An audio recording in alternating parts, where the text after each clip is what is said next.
Here are mistakes to avoid doing while you're in no contact with an ex you want back. I'm Coach Pro, relationship coach. Let's get into it. So if you want to get back together with an ex, you've probably already heard of the no contact rule.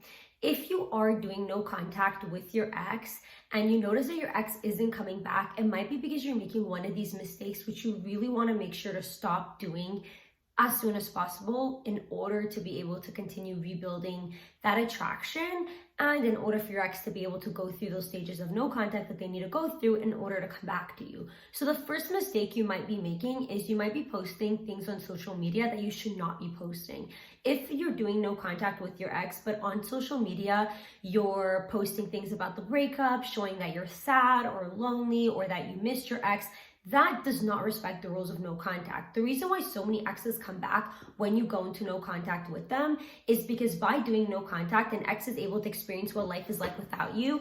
An ex is able to experience your loss, so your ex can miss you, and that's why exes want to get back together with you. But if on social media you're posting a ton of things that show that in reality you're actually doing pretty badly and you missed your ex and you're depressed and you're lonely, then an ex knows that even though you're not communicating with them, you still want to be with them. So an ex is not able to actually experience what it's like to lose you, because as long as your ex knows that if they want you, they can have you, an ex cannot miss you. An ex cannot miss you if they know that you're still there. You're just one call or one text away. An ex needs to feel that they can't have you anymore. So it's very important on social media to not post anything where you're trying to compete with your ex or trying to get your ex's attention or anything sad or depressing. Exes come back to you once they realize that they can no longer have you and you're doing better and you're happier.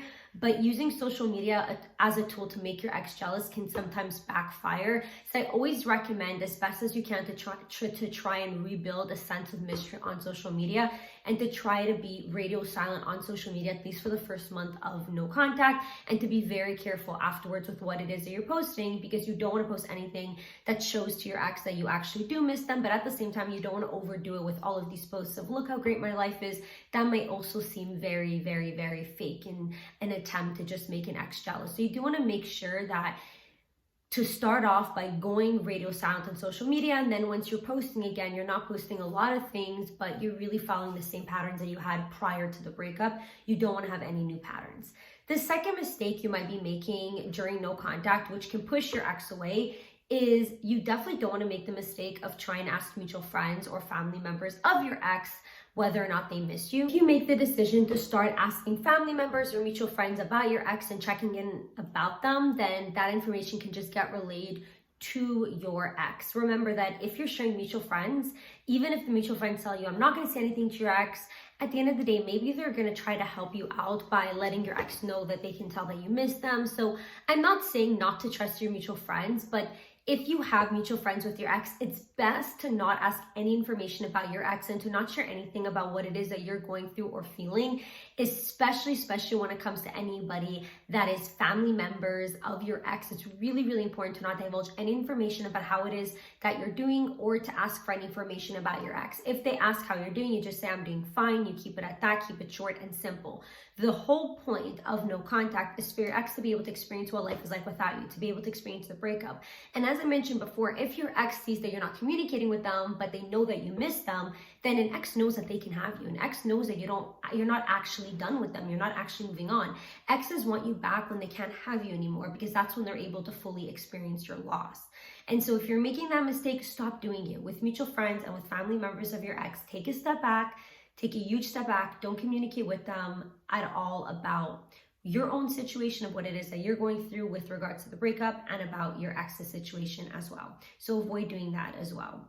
Another mistake that you might be making during no contact is you might be purposefully trying to run into your ex. I understand that for some of you, maybe you share kids with your ex, or maybe you go to the same school, or you have to be around your ex for specific reasons. That's okay. But while you're around your ex, you have to be able to maintain no contact. So first things first, make sure under no circumstance that you are actively trying to run into your ex. Very important not to. Very, very, very important. If you're always around your ex and you're always there, an ex might start thinking you're doing it on purpose. If, for example, you and your ex are in the same school or have to be around each other, It's very important to still maintain the rules of no contact and treat your ex like you would treat any other colleague or any other coworker or any other person that's at your school, or if you're co-parenting, treat them just as a co-parent, nothing more, nothing less. So don't start trying to have fun conversations with your ex, being overly friendly or overly nice. Just keep it very professional, very brief, very short to what is necessary. So any communication other than what is necessary should not be had. So if you and your ex, for example, just happen to go to the same school and you don't have to interact with your ex, then don't. If your ex interacts with you, you keep it very short, professional, cordial, and move it along. And when it comes to co-parenting, you want to make sure to only keep it to what is necessary. That is it. That is all. If you're going to start trying to show to your ex the best version of you, and you're happy and you're going to be flirty and you're going to be funny and making jokes and all that, your ex might just interpret that as a way for you to try to win them over, which is not what you want. The best is to always be a little bit more nonchalant, a little bit more stoic, a little bit more of a poker face. So an ex can't really tell what it is that you're feeling or what it is that you're going through. Remember, your ex needs to feel like they've lost you. So you being overly friendly does not give off the message. Another big mistake, and that is something that you really, really, really need to avoid doing while you're in no contact, is you want to make sure to avoid looking at your ex's social media or interacting with their social media. You can't do that. Don't look at your ex's stories. Don't look at what they're posting. Don't interact with them. I understand that maybe you're very, very used to looking at what your ex is up to, and I understand you also might want to see what your ex is up to because it can bring you a sense of comfort. You're looking out for some positive signs that maybe your ex is miserable without you. But remember, if you're going to start doing that, an ex is just going to take that as a sign that you are essentially still interested in their lives, and that is not what you want to give off to your ex. You want your ex to see that you're just doing fine, you're living your best life, and you're okay without them. The last mistake you should avoid making if you want to get back together with your ex is during no contact, you actually need to try to detach from your ex. Let me explain why. I myself have been through no contact. I'm married to my ex and I've helped people for many years now. And the one thing I can tell you is I've always noticed this pattern that exes tend to come back around once they notice that they're losing you. And that only happens once you've actually started detaching and you're starting to be in a place where you've actually self-improved, you're more confident, and you don't feel like you need your ex back. Yes, it is possible for your ex to come back before you're fully moved on from them. That's very, very, very common. But at the very least, you need to be somewhat detached. Exes can sense. They can sense that energy, that you're no longer interested in them, that you're actually detaching from them.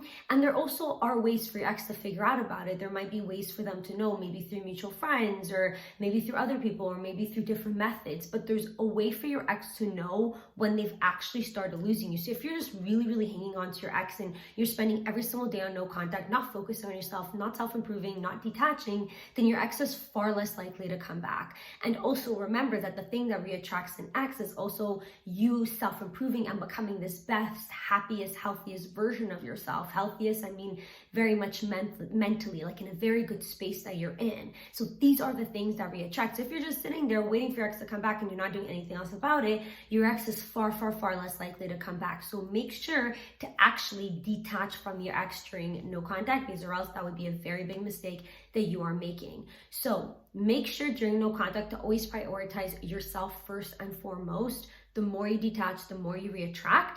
And if you need help with your breakup or situation with your ex, you can always book a private Zoom session with me through the link in my YouTube bio. You could also join our no contact support program. It's a 30-day program where you'll get access to our online video course teaching you the step-by-step process on how to get back with your ex. And you'll also be a part of our weekly group Zoom sessions. So there's small breakout groups for these Zooms that I host. And you'll be a part of our texting support chat with me and the others in the program, so you can get help with your situation throughout that whole entire 30 days from myself and from the others in the program as well. And of course, comment any questions down below, and remember, you're stronger by two.